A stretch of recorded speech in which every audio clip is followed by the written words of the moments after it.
JP Morgan vient de déployer un fonds monétaire directement sur Ethereum. 100 millions de dollars de capital propre. C'est le signal le plus structurel que la finance traditionnelle ait envoyé à la blockchain depuis longtemps. Vous êtes sur Cryptonomics.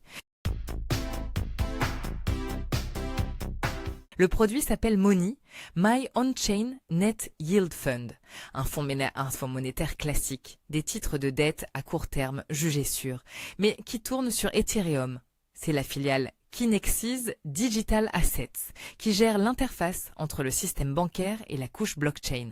Les conditions d'accès, 5 millions minimum pour un particulier, 25 millions pour une entreprise. Ce n'est pas un produit de masse, c'est une infrastructure pour les trésoreries institutionnelles, les family office, les fonds qui cherchent un rendement monétaire avec la transparence du on-chain. La structure ressemble au BUIDL de BlackRock, devenu référence dans la catégorie. JP Morgan ne réinvente pas le modèle. Elle l'adopte avec la surface de bilan et la légitimité réglementaire d'une banque systémique. Ce lancement dit 3 choses sur le marché. D'abord, la tokenisation d'actifs réels n'est plus un sujet de conférence. C'est un produit bancable, structuré, accessible aux grandes trésoreries. Ethereum capte l'essentiel de cette activité. Ensuite, le timing est stratégique.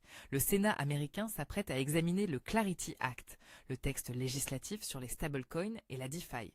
Plus de 100 amendements déposés. JP Morgan ne réagit pas à la régulation. Elle l'anticipe et se positionne avant ses concurrents. Enfin, pour UTH, la pression s'accumule silencieusement. Chaque fonds tokenisé immobilise de la liquidité on-chain sans la faire circuler sur les marchés secondaires. Pas un catalyseur de hausse immédiate, une brique structurelle supplémentaire. Les grandes mains construisent sur Ethereum.